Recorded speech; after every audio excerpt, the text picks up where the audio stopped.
Morning,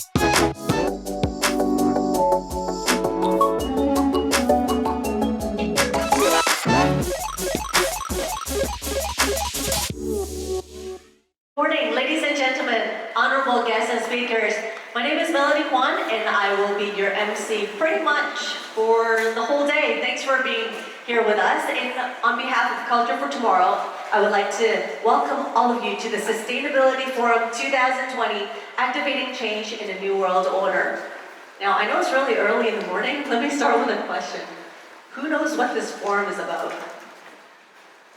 Well, I see a few hands. That's great. Let's give them a big round of applause for a few people that know. That's great. So let me just give a little bit of an introduction. Now, sustainability is rising on the global agenda, as we all know. Now, rather, it's actually defined as environmental protection or social responsibility, financial prosperity over the long term, or all of the above. I think we can actually all agree when I say that our world is changing very quickly in terms of climate and in the way that our communities interact with one another and how they're formed. So basically, it's the way that we live. And Culture for Tomorrow is a non-profit organization that is founded by a cultural entrepreneur, Mr. Adrian Chang, who is also the founder of K11 Art Foundation and serves as the executive vice chairman of general manager of New World Development Company Limited.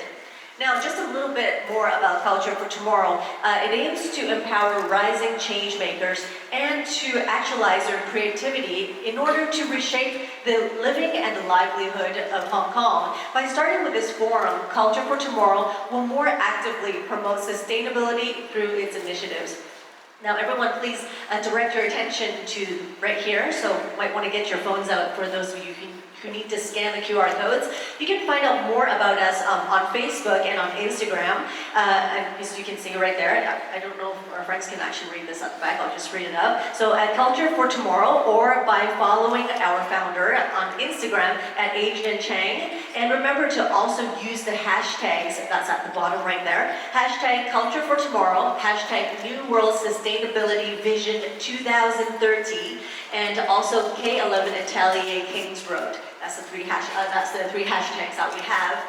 Now, just a little bit about today's forum. It convenes business leaders and change makers to think about the necessary steps that will lead us to a sustainable tomorrow. Now, the day ahead will be packed with many panel discussions and cake sharings, as well as many tours that will happen. The program today has been made possible by the support of K11 Art Foundation, New World Development, and other important parties as well. Now, your forum ticket also includes a free access to two exhibitions that open today. First is Disruptive Matter, presented by K11 Art Foundation, which explores and celebrates groundbreaking transformations in the shift towards a renewable, post-fossil world. And second, it's Carbon's Casualties, which is a photography exhibition presented by the K11 Art Foundation, which is just right outside. I'm sure some of you actually saw that on the way. That's in collaboration with the New York Times, which captures the pressing realities of climate change. These exhibitions will be open to public from tomorrow all the way till February the 16th. And guided reviews of these tours will be available at 2 p.m. today after the forum. So everyone, please do make sure that you do check them out before you go. And on behalf of the organizer, I would like to say thank you to our partners as well as our sponsors. For our venue partners, of course, we have K11 Atelier Kings Road, HAC. And then for our gold sponsor, we have BNP Paribas, FT Life Insurance. For silver sponsor, we got Ronald and Partners. And then that's our plenary sponsors at the bottom right here. And in alphabetical order, we got ARP, we got Mayor Brown, Schneider Electric, as well as Simmons and Simmons. And we just want to say thank you very much for your generosity and support to drive the sustainability agenda forward. All right, now that's a lot that I just went through right there. That pretty much is a preview of today as well. And through today's interactions, Culture for Tomorrow aims to inspire the world to radically rethink the cities and redefine growth as well as purpose through collaboration across different sectors. And without further ado, everyone, let's put our hands together and welcome the mastermind behind this vision and the host of today's forum, Mr. Adrian Chang. Everyone, let's put our hands together for him. Inspiring remarks. Please have a seat. Thank you. Now, as Adrian just mentioned, we do have the very fortunate opportunity to enjoy some very remarkable footage that is brought to us by Mr. Josh Hanner, that's sitting in the audience right there. He's a Pulitzer Prize-winning photographer from the New York Times who created Carbon's Casualties exhibition that opened today next to the forum area. So today, please make sure that you do have some time to enjoy it. But before that, I would like everyone to take a look at this video that is coming up, so please do enjoy this video. Now, for this next session, we're very delighted to have the opportunity to have two gentlemen join me on stage. One is Lance Lau. He is our 10-year-old audience that's sitting in the front here. He's a 10-year-old Hong Kong climate activist, and also Mr. Josh Hanner. As I mentioned before, he's a Pulitzer Prize-winning photographer from the New York Times who created Carbon's Casualties exhibition. Also, he created the video that we just watched. So everyone, let's put our hands together.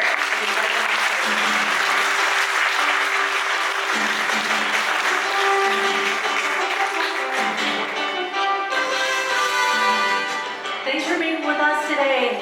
Josh, Lance, please come join me. So we have this intergenerational dialogue, and both of you have taken very active approaches to raise awareness of climate change. And now, before we start, would you two gentlemen like to introduce yourselves a little bit to our audience? And also, would you like to tell us what was your inspiration from? Well, hello, everyone. I'm Lance Lau. I'm a 10 years old climate activist, or eco-activist. I was inspired by Greta Thunberg and, well, Unite Behind the Science. That's pretty impressive. And as you mentioned, I'm Josh Hanner. I'm a staff photographer at the New York Times and also a senior editor working on our climate and environment desk. And if you have a chance, there's an exhibition just in the next hallway over that chronicles 4 years of my work documenting climate change. Also very impressive. And I know earlier you and Adrian, you guys mentioned something about something that you started at school. Can you elaborate on that a little bit? Because I only heard a little bit of that. Yeah, so actually, I've been striking for the past 16, 17 weeks, every Friday morning at school. So I just try to find a topic about climate change every week, and I try to interact with people to make them change. What have some of your topics been that you were striking? So like the Australian bushfires, the floodings. There's also been a map about the world where your house might be flooded. So I just show it to them and I ask them, help them, make them to change. Wow, this is how you spend your Friday afternoons? No, mornings. Mornings, wow, very impressive. And now, I just want to ask now, since you mentioned you're 10 years old, have you traveled? Have you traveled Yes, before? actually, now that you mention it. Now that I mentioned it, so you have? Yeah. Because I know Josh has, but have you? I've actually been to the Galapagos, the Amazon, many places. Wow, now, since that's one thing that you two gentlemen have in common, I have a question for both of you. Now, how did your travels actually help you guys actually show Hong Kong people the impact of climate change? You just start anytime? Yeah, as a storyteller, I'm trying to use drones to sort of bring people to places that many of you will not get the opportunity to visit, and like Lance, try to bring these stories back to people. And with I'm lucky because we have a pretty giant audience that this work gets to be seen by, but none quite as impactful or important as this one in front of us, because Hong Kong is one of the places in the world that is very vulnerable to climate change, so I think it's really important to bring this here. And how about you, Lance? Well, yes, both the Galapagos and Hong Kong are vulnerable to sea level rise and sea warming, so the sea will become hotter and the animals may not be able to live in a too hot environment. All right, and now you just mentioned about Galapagos. I know you also went to, where is it, the Amazon? Yes. So actually, the Amazon is burning as we speak, but so it's actually caused by people. Um, the Brazilian president is letting the farmers to set the Amazon on fire, and when the Amazon is on fire, they just use the burnt land to grow cattle. They use the burnt land to grow cattle. That cattle is turned into meat and shipped to Hong Kong. Oh yeah, because I was going to ask you, is like, how would you like to connect our Hong Kong friends and our audience to the climate risk that's going on? So you just actually answered the question before I even asked that. Did you have anything that you want to add to that, Josh? No, I mean, these fires that we're seeing happen more and more. Part of what Lance and I want to draw opinions to is that it's all caused by the warming climate. Correct. And now I have another question. Now I'm thinking about it. This whole process, this whole journey that you two are going on. Now, what is the biggest challenge on your journey as a climate activist and as well as storytellers? Like, how did you overcome those challenges? And I'm sure, like, when you try to do anything, there's always going to be naysayers or people who just don't believe in what you say, or when you're trying to influence them. What kind of biggest hurdles did you have so far? Well, yes, climate denial is very big problem.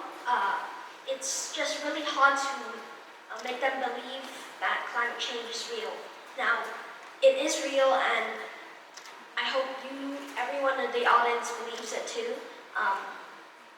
But naysayers, well, we just have to give them the facts and let them sort it out. Yeah, what we at the Times have done is we've taken it one step further in that we don't devote any of our resources to addressing concerns from climate deniers.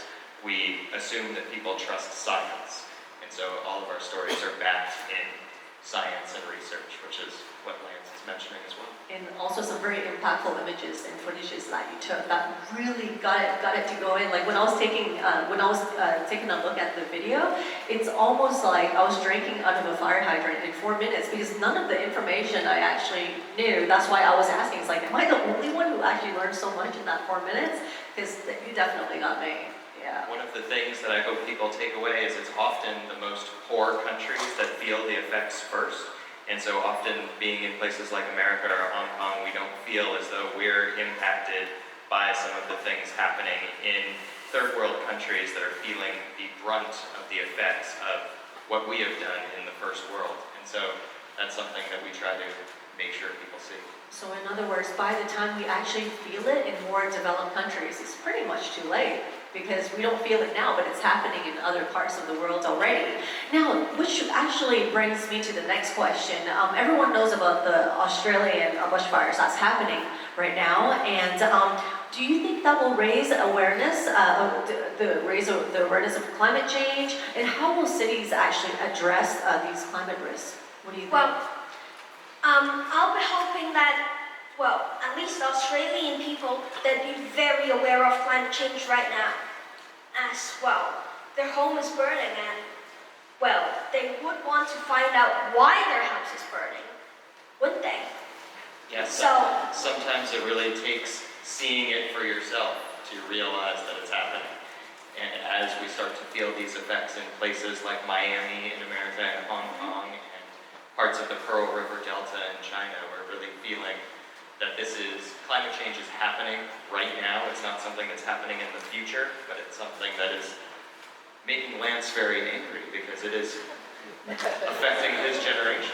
He's very passionate, and he's also very angry sometimes about it. But I think it's very interesting how you just mentioned that. Like when you see the house on fire, you'll wonder, it's like, why is my house on fire? So can we maybe aim to go in a direction? Let's not wait until the house is on fire, then start to think about that problem, how to prevent that from happening, right?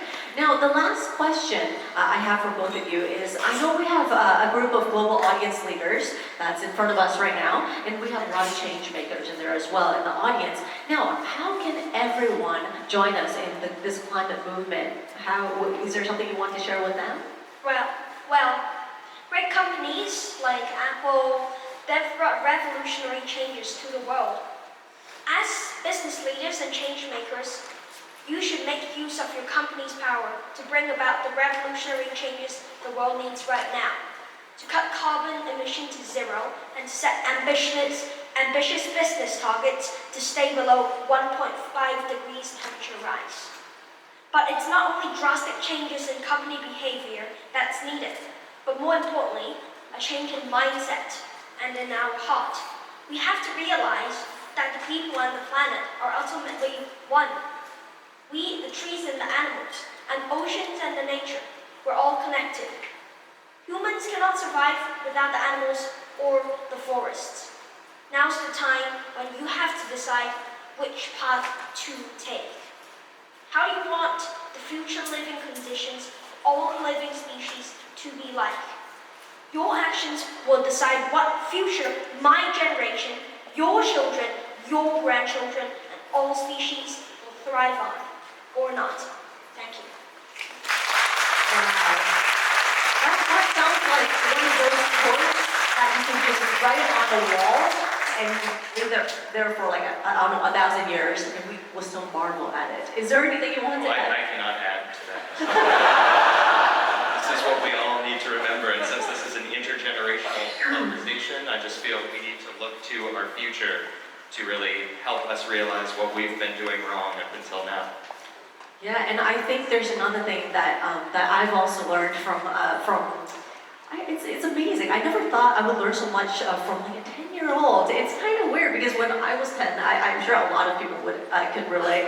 I had no idea what's coming out of my mouth, just nothing. And now, since he's already thinking about his next, for us, I think it would only make sense that we do as well because it just, I don't know, it just feels right.